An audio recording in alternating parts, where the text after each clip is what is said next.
chepa biragaragara ku rusengero rutoya izapepa bena ngo bazayimirira panja tuzaba abandi barahagarara hanze uti at least muno mu church kugira ngo tutaza ku benshi cyane. ipande mukati ya chepa Intebe zabarengeye izapepa bena ngo bazayimirira panja abandi barahagarara hanze. mabusa zibasabwe kusogoro Abapasiteri basabira ngo batambuke.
ndipo mwachamba bwanji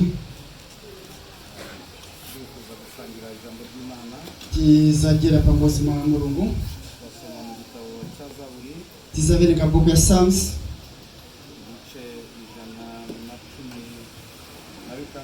chapter 116 tizabera pa verse ya 15 Ndi umugaragu wawe. Psalms 116 verse ya 15 please. Okay. Chapter 20 Soma dore ku murongo wa 11 Imana tizabera pa verse ya 11. Reka dusome ibyahishuwe 20 turahera ku murongo waho wa 11. Mbona intebe y'ubwami nini yera, mbona n'uyicayeho, isi n'ijuru bihunga mu maso hayo. Ahabyo ntihaba hakibaho hakiboneka. Mbona abapfuye, abakomeye, aboroheje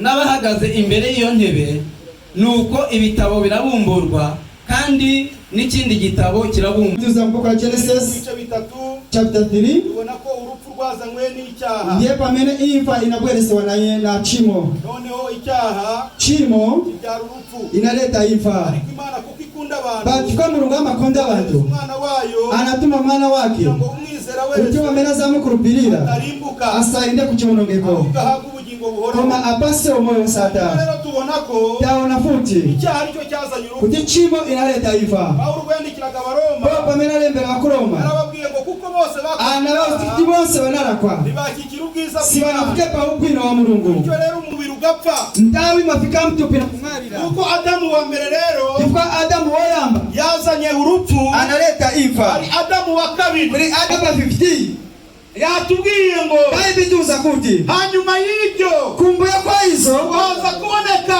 intebe kuna y'ubwami meza yera. ka matendo sana Abo sana bose ngo barazuka. bose wanatoka mtu wanauka Abashobozi barabasi wa mbangu bakuzuka so ukisitwa barakomeye wale kumukorera anafura kutamusebenza kugira ngo wumve ijambo ry'Imana. sikurara mbesese mwana Kugira ngo Mungu kuri uriya munsi kutisikurija utazagira icyo kusaka wifuza. nama bo Ni ukuri Uwiteka Imana ubaha umugisha, kandi uhereye none turabasengera ngo uku kwezi kugobere ukwezi kw'imfura mu izina rya Yesu Kristo.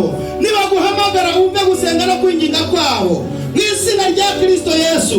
Tubakuye mu mwijima tubazanye mu mucyo w'igitangaza, tubavanye kwa Tugakomeza gukora umurimo mu mitima yacu. kifo kwa ntawisigirora Kubera ko igihe kitari kumwe natwe, kizarandira amena zayimbirira wamena yimbirira pa family twakira abahagarariye umuryango ati uze history ya mwana we. tubwire amateka y'umwana wawe.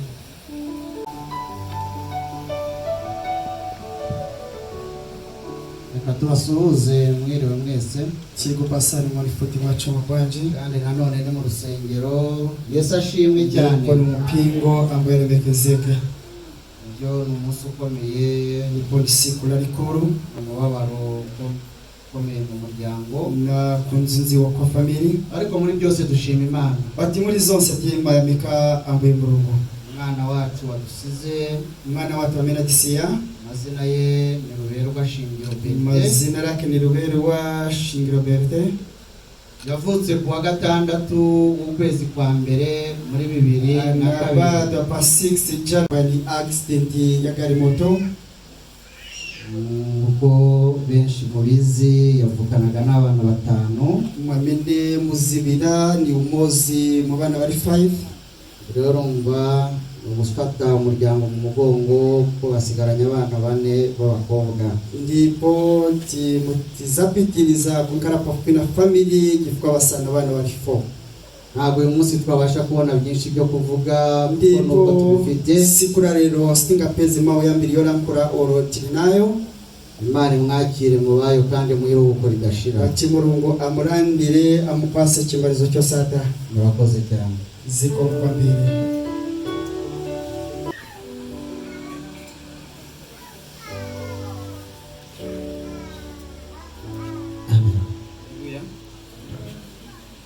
Nanjye nongeye kubasuhuza mu izina rya Yesu. Ndipo nikupasani Mu muryango tasoba heroes mu family yacu. yari umwana nabonaga nk'umubyeyi cyangwa se nkakubona nka murumuna wanjye. Ni mwana amenezona munga parent kapen oro mufana wange ndikagambe zambiri but ntawe sigirora Ariko reka mpindira ahangaha, nzasiriza family hapa. Imana ikomeze kuduhana umugisha. Mulungu apitirize kujidarisa. Ndipo tizarande na mai wake mbukira chido zano ziko mukwambura Mulungu wa kudariseni.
Yeah.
musanga na problem ya transport muri ikibazo cya transport kuri madivi basi ariko fupi amabisi atatu aragiye kuza yamereza atagiza kunyamura abantu aza gufasha abantu kubatwara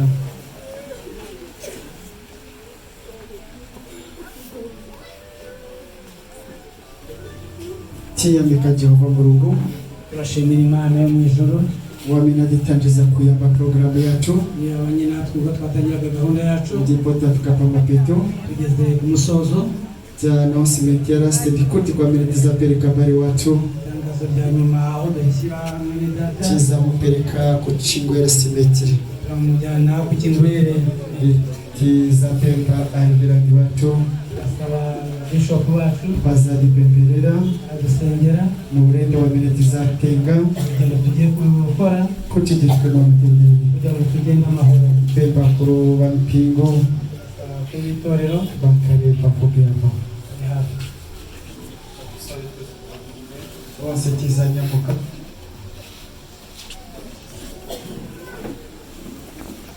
Mwami Yesu turagushimiye byarakunejeje kandi ubona n'igiciro hamagara uyu mwana wari waragutwije natwe turamukugaburira izina ryawe rihabwe icyubahiro hanyuma turakwinginze kugira ngo ukomeze kuzamurisha ababyeyi ukomeze kubahumuza ukomeze kubamara intimba ukomeze kubamara umubabaro hano umuryango hafi tuho ariko turi kumwe nawe ntabwo turagushimiye rero ko uzarushaho kubafasha no kubagira neza bakabona ukuboko kwawe bakabona ineza yawe kugeza ubwo mwami Imana yacu nabo bazagusanga mu gihugu cyawe mu izina rya Kristo Yesu tugushimiye buri wese twakuriye mu nzu yawe none twese urugendo tugiye gukora mujyane natwe duherekeze kugeza ubwo tugera aho mwene data agiye guturika mu izina rya Kristo Yesu urugendo rwacu rurashobora kurwana natwe mu izina rya Yesu twamwe umugisha wacu amen.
uturw'imitwaro yose dukijwe n'ubuntu bwayo iza twambika imyenda yera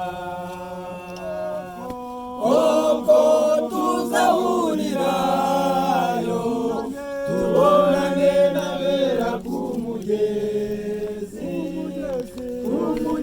utunganye w'Imana uva ibwami ku Mana yacu tuzahurira n'abera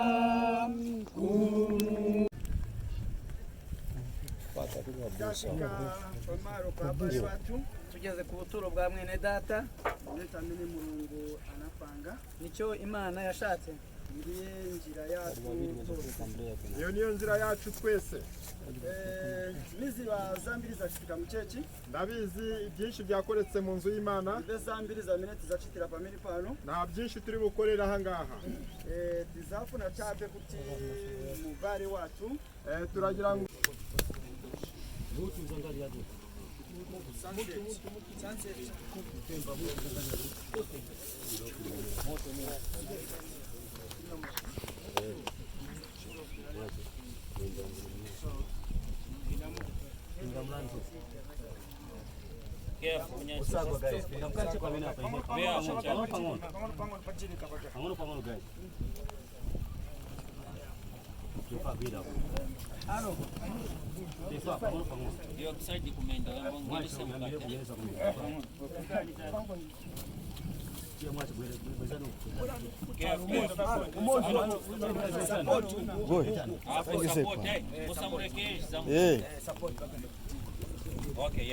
ambele kumendo so kumendo Tengeneza mnyanzi.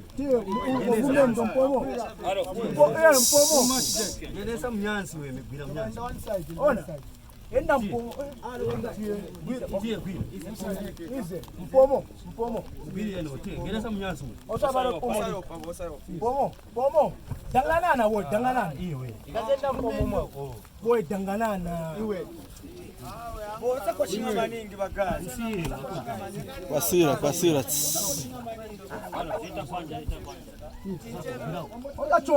osachoka Bendeza. sachoka mitengo ni mama mwime donze mama oi pesa chepa chokemo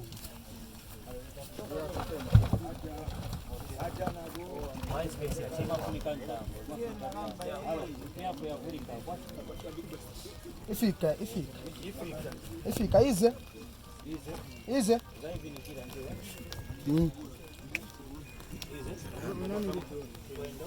zaivinikira mina ivinikira ndidogam read bawasha vera offside Wait kwa ngoma sasa. okay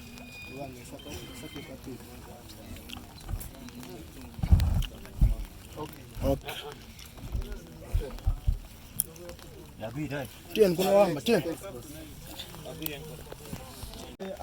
abwerera afika mu maro mwake umuvandimwe ageze mu nzu ye, kwa Mulungu anafuna kuti amutenge Imana yo yashimye kumutwara. abare watu rero berite zabweza just Turasubiza ubutaka mu butaka, zina la Mulungu liremekezeke izina ry'Imana rihabwa icyubahiro. just yabwerera mu just Ubutaka busubiye mu butaka, ndiye kimarizo cy'abare watu ni rwo rugendo rwa n'umuvandimwe. ambaye Mulungu azamuhusha kwa siku rohusha bokufa Imana yo mu ijuru izamuzura mu gihe cy'umuzuko. limao yamene apezeka mu bukura Genesis chapter 3 Na magambo agaragara muri Bibiliya. yamene Mulungu anahuza Adamu iryo ni ijambo Imana yabwiye Adamu pamene anamulakwira Mulungu mu gihe yari amaze gucumura ku Mana. anamukulimawe akamba kuti Hari amagambo avuga gutya, tukutachibe ndiye pamene uzachosa chakudya mu kuvutika kwawe niho uzakura ibyo kurya kaya pamene uzabwerera mu dust kugeza ubwo uzasubira mu butaka. ndiwe dust uzabwerera mu Mu dust butaka kandi uzasubira mu bundi. zina la Mulungu lilemekezeke Izina ry'Imana nirihabwa icyubahiro. zapempera kuri Mulungu Turasenga jeni babare bazapitiza nshito zabo hanyuma abandi bakomeze n'umurimo wabo. tizapempa mena mashaveo Turasaba abafite ibitiyo mene pipembera bitisedo tukuri ma parenti mu gihe tuzaba turimo dusenga kugira ngo begereze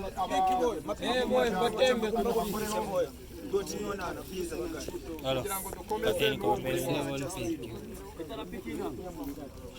atate Jehova Mungu akumwamba kuyamikira panchito zanu zamene munakonza sikula lero pempera ambamaro pano kuti abale wamene agona pamene pano kamushe pasiku lomaliza kuyamikira zina lanu lilemekezeke mu zina la Yesu amen.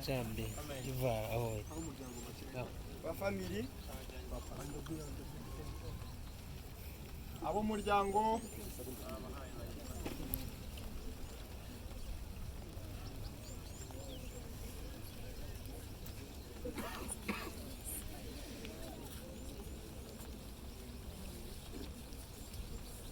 Pasien kau dah dapat syafiq. Oh, ini kau dah lah syafiq.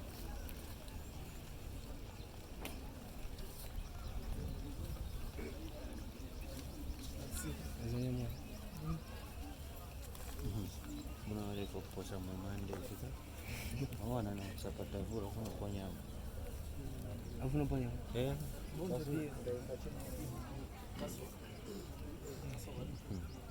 Patrick.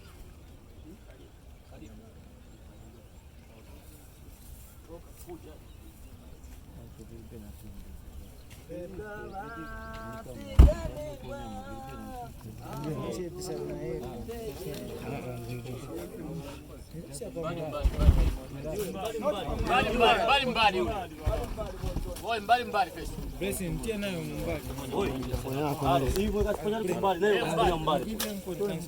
Fanya mbali pesa. Amdala kasifanya mbali kujana kasifanya mbali. Wewe abu. Wewe kasifanya mbali. Mtu kwa kwanza bwana.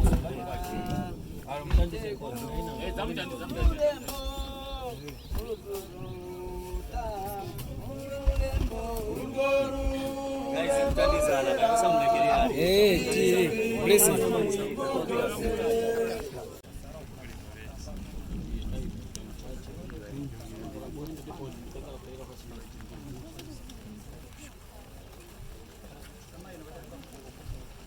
turasaba imiryango kugira ngo ukomeze uze ushyireho indabyo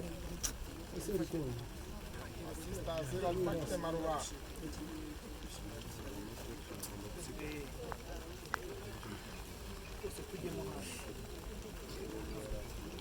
tambara mene na tambara tose atulete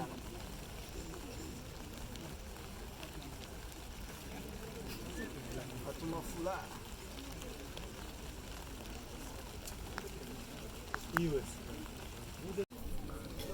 Zapen pa banja bana maruwa bapendele pa fupi.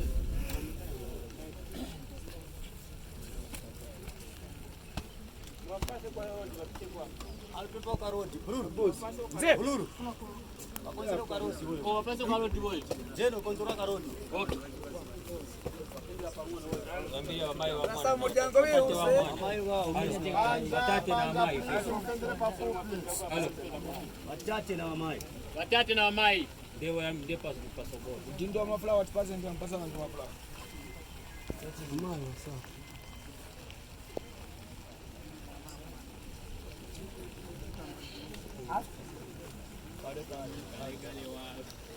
arabanza so umwana na nyina Aba ni maparenti ba mwana. ada abantu bafite udutambaro bambaye twose batuzana ahangaha kare kare